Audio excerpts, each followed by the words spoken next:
Welcome to Selling Dallas Fort Worth. My name is Tyler Kreis, and I'm here with Kala Klink. She is an industry expert when it comes to flipping houses, owning rental properties.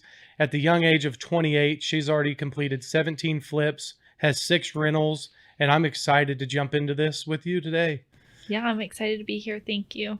Thank you. And I just want to first, how did you get started flipping houses? Was it here in North Texas? Where were you? So we were actually in Portland, Oregon, and we had bought our first house in 2017 that we lived in ourselves, and we did a lot of the work. And we never had any kind of like big dream of flipping houses. But what had happened was we slowly started buying rentals.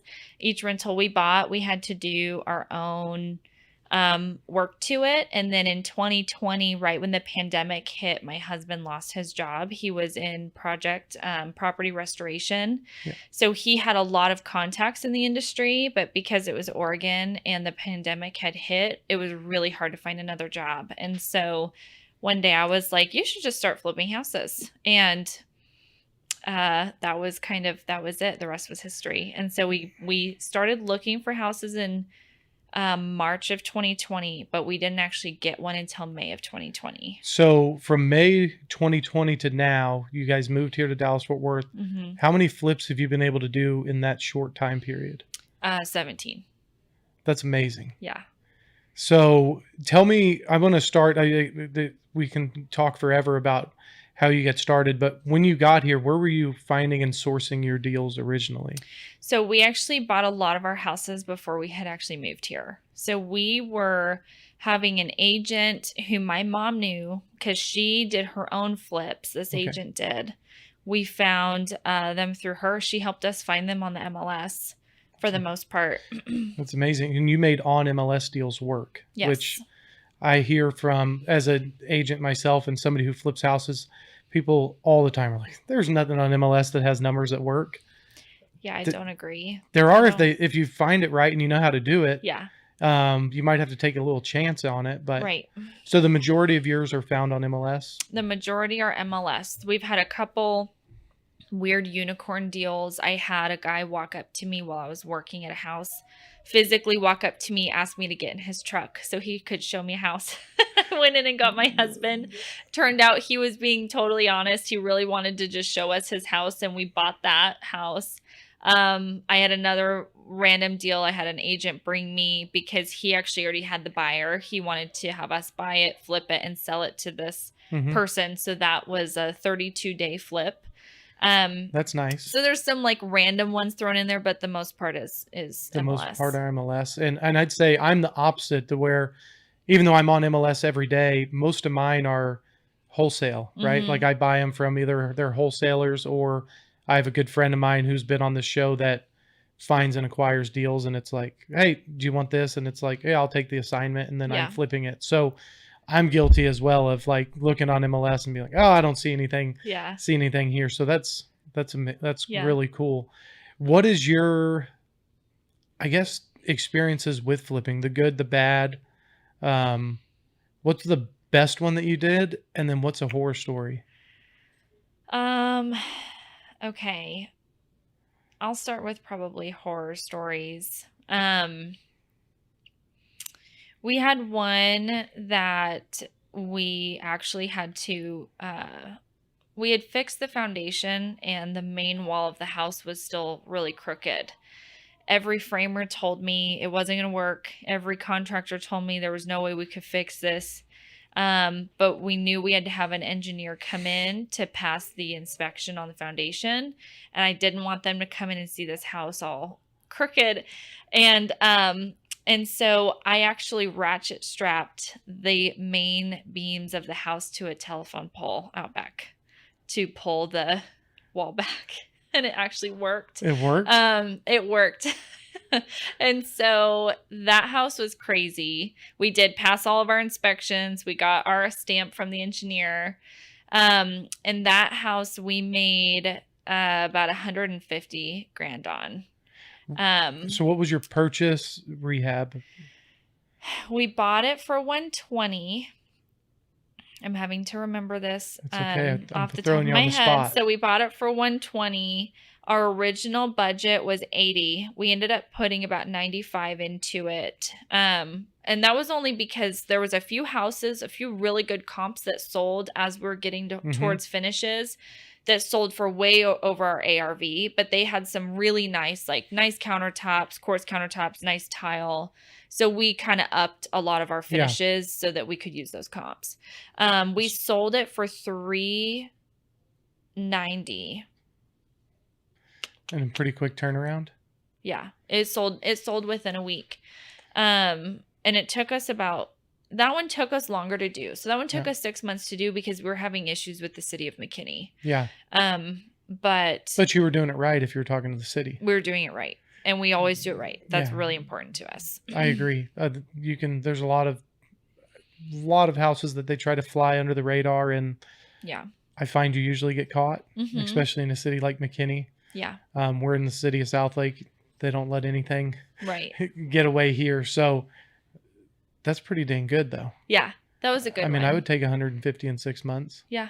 Yeah, that was a good one. And then for me, when I have found them, I've had horror stories to where the market shifted on me last year, right? I'm in the business every day selling houses. We had one in Richland Hills and our ARV was 330.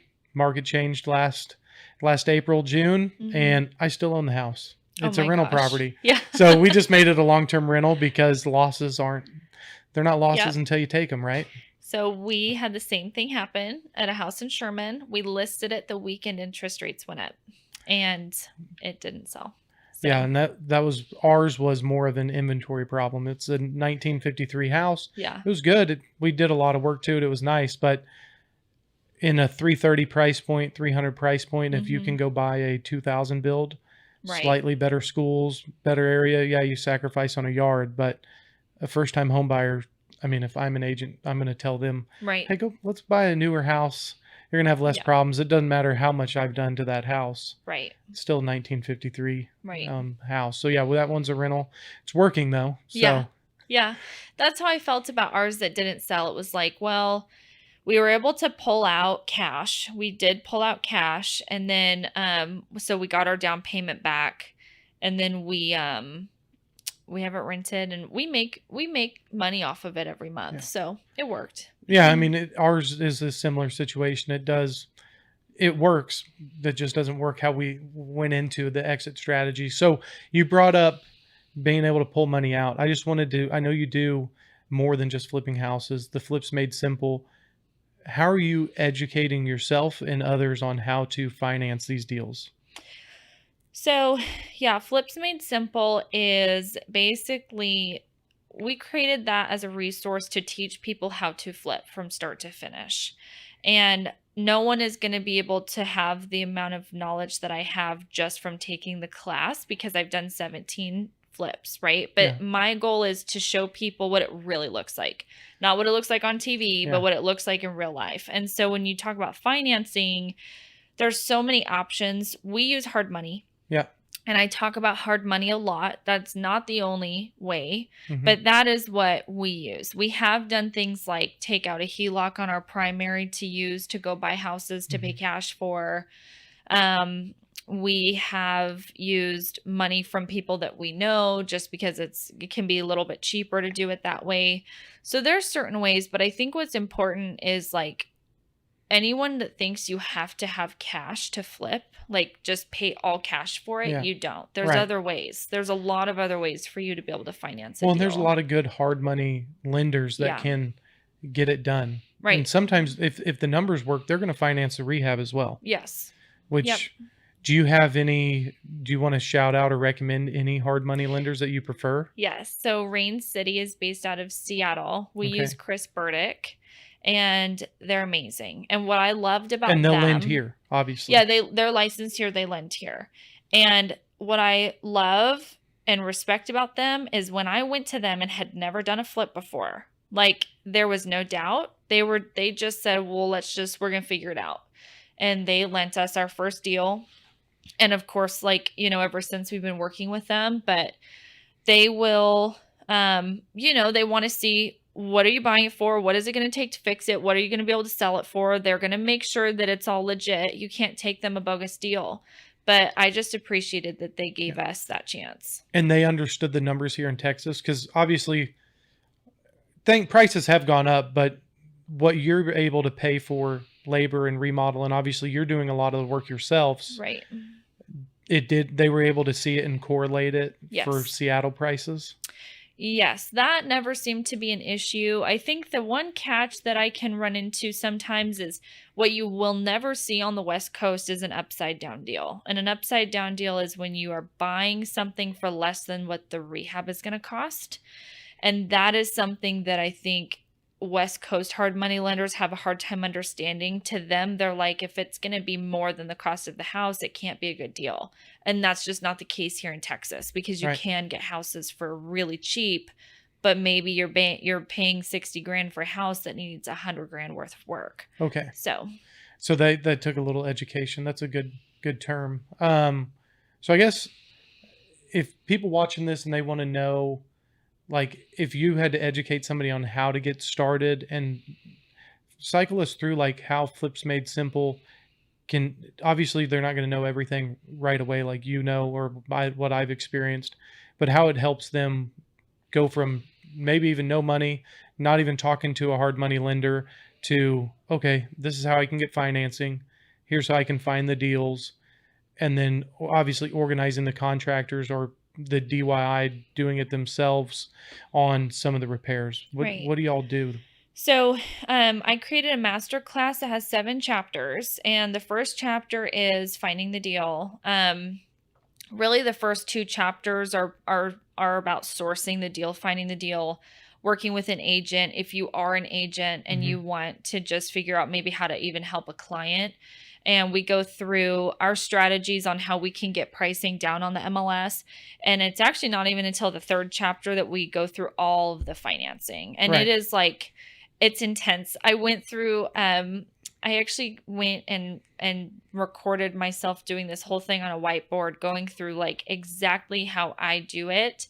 And what's cool is the house we're flipping right now, I was able to create video for almost like mini little HGTV episodes for every single chapter within the masterclass I made, because it's important to me for people to be able to watch it and see I'm not making this up. I'm not just like telling you something to, make you feel good or have you buy the class. It's like, no, look, watch, you can actually see me do all of the things. And so chapter 3 is financing. And then from there, 4, 5, 6, 7 goes through like who does the work, and then the timeline, what you need to make sure you're doing before you do something else. Silly things that I never thought about. Like I didn't think about that you have to do the flooring before you can put baseboards on. Stuff that's like just the small things that people forget about, or oh, let's go put in brand new flooring and then have people paint. Yes. Exactly. Just the chronological order of like, hey, this is how you can ease your pain without making all the mistakes, because I've done it. Exactly. I've spent $8,000 on floors, and then I was like, oh yeah, we need to go paint the walls. And then the painter's like, hey, that price was because I could not prep. I didn't have to I didn't have to mask everything. Now I got a day of prep and materials. Can I get $500,000? It's like, hey. So if that's pretty awesome. So where can people, and we'll recap it at the end too, but on the masterclass, one, where can people find it? Where is it available? And like, how can I help direct more people to it? So it's just flipsmadesimple.com. And then we're also on Facebook. So I'll go post videos all the time of just like random, like, here's just a day in the life of a flipper. This is what we're doing today. So that's been really fun.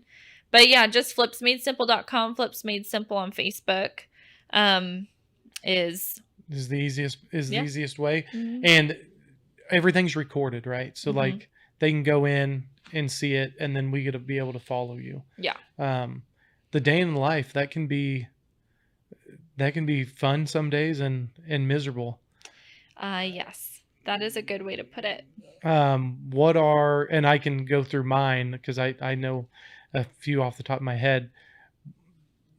When you go into a house, obviously you can probably walk a vacant house, or even if it's like a hoarder's house, which Mhm. that's my favorite houses are hoarder houses. The Yes. more crap, the better, because it means I'm buying it cheaper. Yeah. Um, Yep. so those for me are really fun to walk. But when you, what are some of the surprises that you found that you didn't expect, even though you've done 17 of them? Because I don't know how many I've walked or helped people remodel, Mhm. and I just got surprised too. So It's funny you say that because on this flip we're doing right now, I'm teaching a hands-on class. So I actually had people who are physically like coming to the house to actually like physically be there to watch stuff. And I told them in the beginning, there will be surprises. Don't know what it's going to be, but like there is something on every single house that comes up. Um, we had a house that had 9 layers of roofing on it. 9? 9, which isn't like, I mean, that's a lot, right? That's, But I've that never, wasn't even the surprise. The surprise was when we got into the attic to try to see what the decking even remotely looked like at the very bottom. We found that at some point there had been a fire in the attic and all the trusses were like charred to a point where they had to be replaced. we couldn't believe that this house had not caved in. So that was a fun one. We had another one. This was our second flip ever that was condemned. We had to tear the house down and we had to build a new house. That was a cool story because we actually made good money on it at the end of the day, but it took us like 12 months to get the And whole thing but done. you got to go through the process and build a whole new house. Yeah. And did you GC'd it and did everything yourself? We had a GC that ended up not really working out. And so, yes, we ended up GCing it. Yeah. And I mean, that's how most of it, most of the Right. time it happens. If you're an on hand, like Yeah. I would say if you're going to be flipping your own house and you go into it with a GC, unless they're like incredible, expect to take it over yourself Yeah. at some point. You know, I have friends that are GCs and I love them. But when you're a flipper and an investor, it's really hard. Like it's really, really hard to find GCs to work with. I agree. We've not had good experiences. I haven't either, and it's mainly because my relationships that I have with my vendors, Mm-hmm.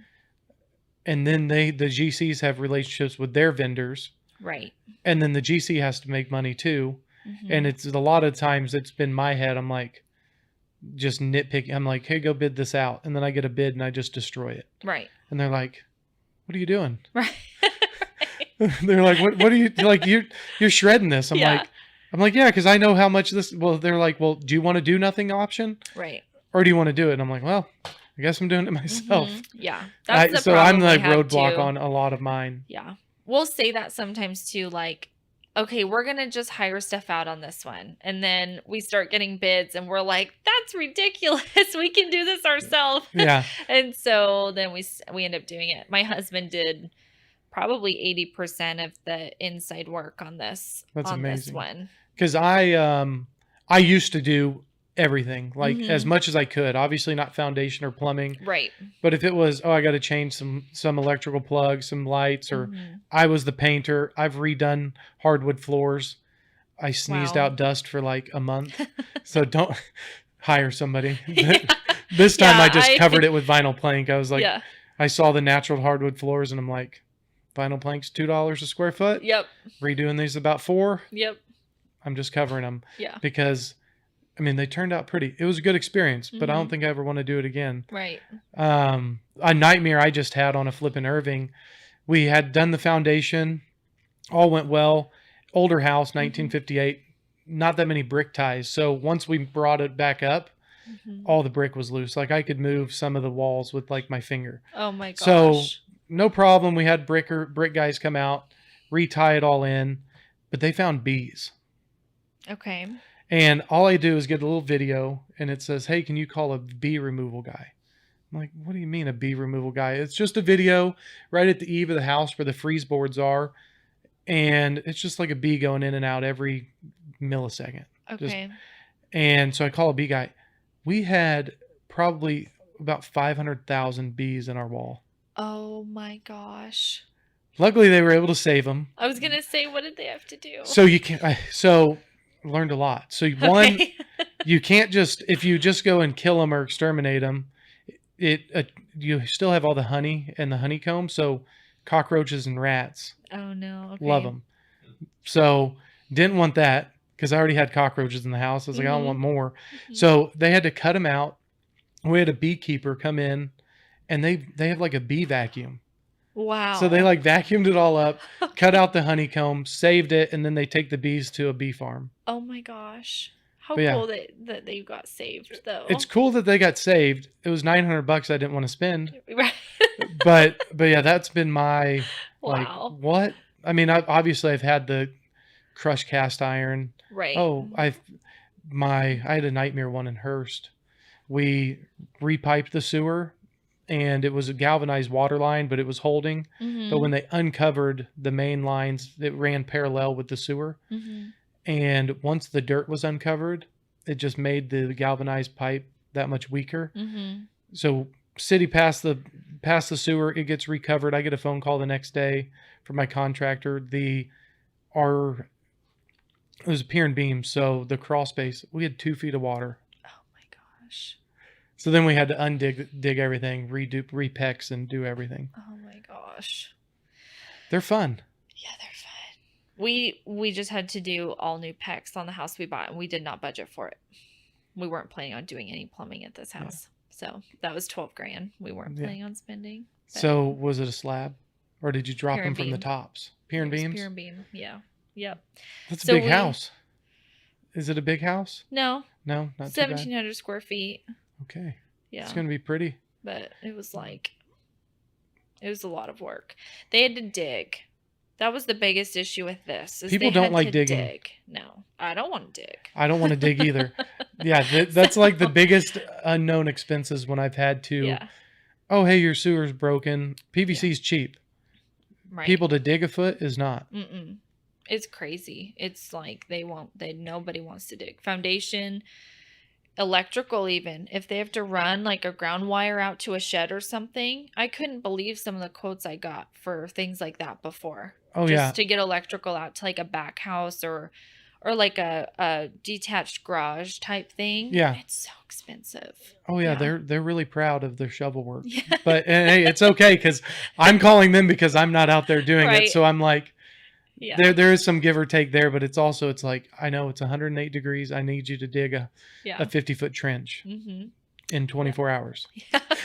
but yeah, so I guess before we wrap it up, I just want to, one, thank you for being here. And then two, like if you had any advice for people that are looking to get started, and obviously they can find Flips Made Simple, go through those 7 chapters, but what do you have to tell people who've been there or want to be where you're at?